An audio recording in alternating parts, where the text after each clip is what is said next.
Hello friends आपण मानक आम चाटशाली यूट्यूब चैनल रे स्वागत।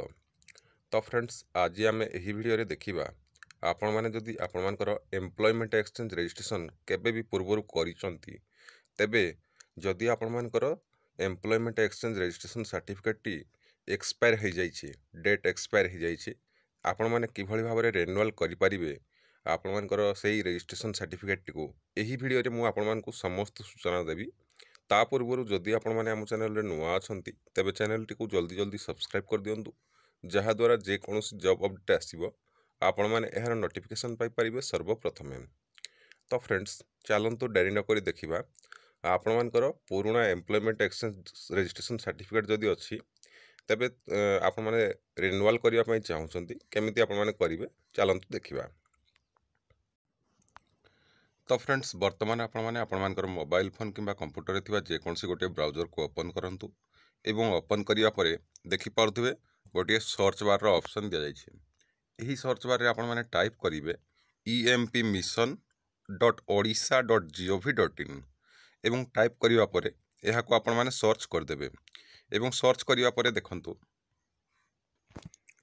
वर्तमान आपण माने देखि पारुथिबे आपण मानकर एही बळी गोटे नूतन इंटरफेस टी ओपन हो जाउछे। तो एठार आपण माने कोन करिवे तळकु स्क्रॉल करिवे एवं एठार देखंतु तळकु गोटे लेखा होइछे Odisha career service digital employment exchange एठी आपण माने देखि पारुथिबे लेखा होइछे। तो एहारी ऊपर आपण माने क्लिक करिवे एवं क्लिक करिया परे देखंतु वर्तमान आपण मानकर एही बळी गोटे नूतन इंटरफेस टी ओपन हो जाउछी। तो एठार आपण माने तळकु स्क्रॉल करिवे एवं एठार देखंतु बहुत गुडी ऑप्शन दिया जाइछे। तो एठार आपण माने कोन करिवे देखंतु एठार गोटे लेखा होइछे एम्प्लॉयमेंट सर्विस तळकु देखंतु लेखा होइछे जॉब सीकर रजिस्ट्रेशन न्यू तापर देखंतु रेन्यू कैंडिडेट बोली लेखा होइछे। तो एठी आपण माने देखि पारुथिबे तो एहारी ऊपर आपण माने क्लिक करिवे एवं क्लिक करिया परे देखंतु वर्तमान आपण माने देखि पारुथिबे आपण मानकर एही बळी गोटे नूतन इंटरफेस टी ओपन हो जाउछे। तो वर्तमान एठारे आपण माने कोन करिवे देखंतु एठारे गोटे लेखा होइछे रजिस्ट्रेशन नंबर।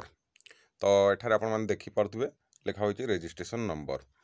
वर्तमान एठारे आपण माने ई जो तीनटा बॉक्स देइछि तो एठारे आपण माने देखि पारुथिबे तीनटा बॉक्स देइछि ए तीनटा बॉक्स रे आपण माने आपण मानकर रजिस्ट्रेशन नंबर को फिल अप करिवे। आपण मानक पाखरे जो पुराना सर्टिफिकेट रहिछि तो सेही सर्टिफिकेट रे आपण मानकर रजिस्ट्रेशन नंबर मेंशन थिबो तो आपण माने फिल अप कर देबे बुझी पाले एवं फिल अप कर सारिया परे तापरे देखंतु तळकु गोटे लेखा होइछि सबमिट एठी आपण माने देखि पारुथिबे सबमिट बोली लेखा होइछि। तो ई सबमिट ऊपर क्लिक करिवे एवं सबमिट ऊपर क्लिक करिया परे देखंतु वर्तमान आपण मानकर एही बळी गोटे नूतन इंटरफेस टी ओपन हो जिवो। तो एठारे आपण माने देखि पारुथिबे रिन्यूअल इनफॉरमेशन। तो एठारे आपण माने देखंतु आपण मानकर जहा जहा सब डिटेल्स आपण मानकर पूर्वरु थिला से सब डिटेल्स एठारे अछि एवं एठारे देखंतु गोटे लेखा होइछि रजिस्ट्रेशन एक्सपायर ऑन। तो एठारे आपण माने देखि पारुथिबे expire on next renewal date. तो एठारे आपण माने देखंतु मोर एठारे शो करूछि 31 अगस्त 2024 आपण माने देखि पारुथिबे 31 अगस्त 2024 शो करूछि। तो 31 अगस्त 2024 रे रिन्यूअल करिवार थिला वर्तमान हो जाइछि सेप्टेम्बर। तो रिन्यूअल पाई आमे देखंतु तळकु गोटे लेखा होइछि रिन्यूअल हिस्ट्री। तो तापरे देखंतु तळकु लेखा होइछि do you want to renew grace period 2 months माने अगस्त अछि ग्रेस पीरियड दिया जाइछि 2 मास सेप्टेम्बर अक्टोबर माने 2 मास भितरे आमे रिन्यू करि परिबा। रिन्यू करिबा पई हमको कोन करिबा को पड़िबो ना देखंतु एठारे गोटे लेखा होइछि यस ए जो यस लेखा होइछि ए यस ऊपर क्लिक करिबा। क्लिक करिया परे देखंतु वर्तमान देखंतु लिखि देला ई नियुक्ति application security error service not available back to home. तो लिखि देला आपण माने देखि पाले। तो वर्तमान आपण माने कोन करिवे ई जो बैक टू होम लेखा होइछि तो ई बैक टू होम ऊपर क्लिक करंतु एठी आपण माने देखि पारुथिबे बैक टू होम लेखा होइछि। तो एहारी ऊपर क्लिक करंतु क्लिक करिया परे देखंतु फ्रेंड्स आपण मानकर एही बळी गोटे नूतन इंटरफेस टी ओपन हो जाउछि। एठारे आपण मान तळकु स्क्रॉल करिवे एवं एठारे पुणी थरे आपण मान कौन करेंगे ये जो रिन्यू कैंडिडेट लिखा होइए तो यारी ऊपर आपण मैंने क्लिक करेंगे एवं क्लिक करने पर देखंतु बर्तमान आपंकर यही गोटे नूतन इंटरफेस टी ओपन हो जाऊँगी। तो एठार आपण कौन करेंगे देखो लिखा हो रजिस्ट्रेशन नंबर। तो ये आपने देखिपे रजिस्ट्रेशन नंबर लिखा हो बर्तमान आपण मैंने कौन करेंगे से रजिस्ट्रेशन नंबर टी को ये 3टी बॉक्स रे आपण मैंने फिलअप करेंगे। ये जो 3टी बॉक्स देती ये 3टी बॉक्स रे आपण मैंने फिलअप करेंगे बुझीपारे एवं फिलअप कर सारा तापर ये आपण मैंने सबमिट उपर क्लिक करेंगे एवं सबमिट उपर क्लिक करा देखंतु बर्तमान एठारे आपण मैंने देखिपे आपण मानकर जहाँ जहाँ सब डिटेल्स आपण मानकर पूर्वर थिला से सब डिटेल्स आपण मानकर एठारे शो करुचे रिन्यूअल इनफॉरमेशन रे आपण माने देखिपे बर्तमान एठारे आपण मानकु शो करुचे कौन ना एठारे आपण मानकु शो करुचे 31 अगस्त 2027 बुझीपारे। तो बर्तमान रिन्यूअल हो गला।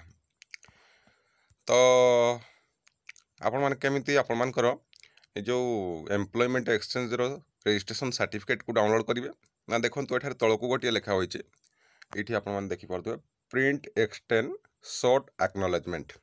तो यारी ऊपर आपण माने क्लिक करेंगे क्लिक करिया परे देखंतु बर्तमान आपण मानकर employment exchange registration certificate T आसी जाइए।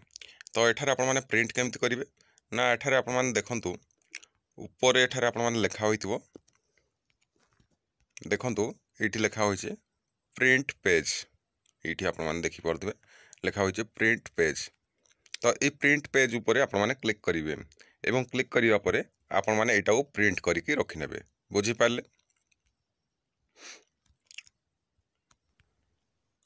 तो बर्तमान आपण माने जानि परिले आपण मानकर जदि employment exchange registration certificate T expire हो जाइए तो आपण माने घरे बसिक ऑनलाइन रे निजर मोबाइल फोन रे किभଳି भाबरे आपण माने 2 मास भितरे रिन्यू करि परिबे। आपण माने समस्त सूचना जानि परिले 2 मास आपण मानकु टाइम दिया जाइए। जदि आपण मानकर 2 मास पार हो जाउछि तबे आपण मानकु नुआ रजिस्ट्रेशन करबा को पड़िबो।